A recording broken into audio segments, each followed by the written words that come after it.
नमस्कार, आप देख रहे हैं जनता का हक और मैं हूं आपके साथ अजीत रावत। दोस्तों, आज हम बात करने वाले बिहार चुनाव के बारे में और बिहार के एकजुट पोल में जानेंगे कि किस पार्टी को कितनी सीटें मिलने वाली हैं।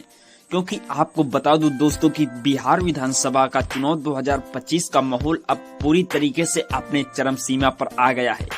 मैदान तैयार है, खिलाड़ी भी उतरने को हैं और बस जनता के फैसले का इंतजार है।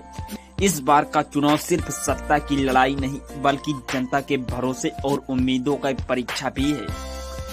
पिछले 5 सालों में बिहार ने कुछ देखा और बेरोजगारी, महंगाई, जातीय समीकरण, विकास के दावे और राजनीतिक गठबंधन के बदलते रंग। एक तरफ एनडीए अपनी सरकार के कामों को जनता के सामने रख रही है तो दूसरी तरफ इंडिया गठबंधन बदलाव की बात कर रहा है।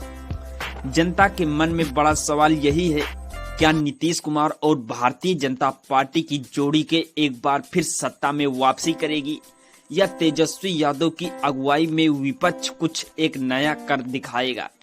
ग्रामीण इलाकों से लेकर शहरी मोहल्ले तक चर्चा का विषय है रोजगार, शिक्षा, सड़क, बिजली और कानून व्यवस्था। अब जबकि चुनावी सर्वे आने से पहले हर दल अपनी रणनीति को दहा दे रहा है, असली सवाल यही है कि जनता किसे अपना भविष्य सौंपेगी। क्या बिहार एक बार फिर से पुराने रास्ते पर चलेगा या किसी नए मोड़ की ओर बढ़ेगा? यही है बिहार की सियासत का सबसे बड़ा इम्तिहान और इसी का ध्यान में रखते हुए हम लेकर आए हैं बिहार की सभी 243 विधानसभा सीटों का सबसे सटीक सर्वे। जानिए कौन सी पार्टी की बहुमत का आंकड़ा पार कर सकती है और कौन से बनेगी सरकार का अगला मुख्यमंत्री। देखिए, पश्चिमी चंपारण में कुल 9 विधानसभा सीटें हैं। यहाँ के सर्वे के अनुसार एनडीए को यहाँ पर 2 सीटें, महागठबंधन को 5 सीटें, प्रशांत किशोर के जो जनसुराज पार्टी को 1 सीटें और असदुद्दीन ओवैसी एआईएएम को 1 सीटें मिल सकती है। यहाँ महागठबंधन को साफ बढ़त दिख रही है।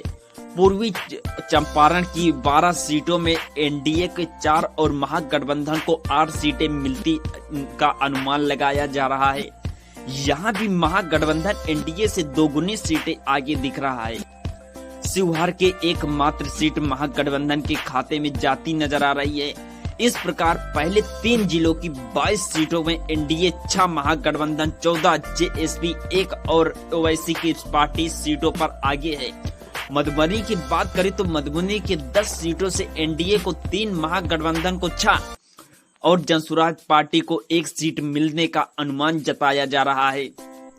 वहीं सीतामढ़ी की 8 सीटों में एनडीए को 3 और महागठबंधन को 5 सीटें मिल सकती हैं।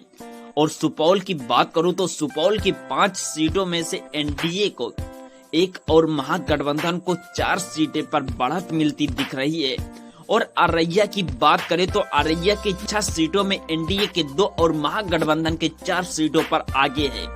और किशनगंज की बात करें तो किशनगंज की 4 सीटों में दोनों गठबंधनों को 2-2 सीटें मिलती नजर आ रही हैं। और पूर्णिया की 7 सीटों में एनडीए को 2 और महागठबंधन को 4 और जेएसपी को 1 सीट मिलने का भी संभावना जताया जा रहा है। भागलपुर की 7 सीटों में एनडीए को 3 और महागठबंधन को 4 सीटें पर आगे की बताया जा रहा है। और वहीं पर आपको बता दूं कि बांका की 5 सीटों में एनडीए 2 और महागठबंधन को 3 सीटों पर मजबूत स्थिति में है। कटिहार की बात करें तो कटिहार की 7 सीटों में एनडीए को 2, महागठबंधन को 4 और एआईएएम ओवैसी की पार्टी को 1 सीट मिल सकती है। वहीं रोहतास की बात करें तो रोहतास की 7 सीटों में एनडीए को 2, महागठबंधन को 4 और जेएसपी यानी कि जनसुराज को 1 सीटें मिलने का अनुमान जताया जा रहा है। वहीं कैमूर की बात करें तो यहाँ पर 4 सीटों में दोनों गठबंधनों को बराबरी पर 2-2 सीटों पर टक्कर दी जा रही है। और दोस्तों वहीं अरवल की 2 सीटों में भी 1-1 सीट का बंटवारा संभव है।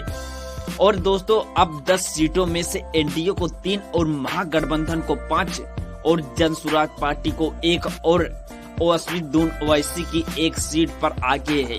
और औरंगाबाद की बात करें तो यहाँ 6 सीटों में एनडीए के 2, महागठबंधन को 4 सीटें पर आगे नवाजा जा रहा है।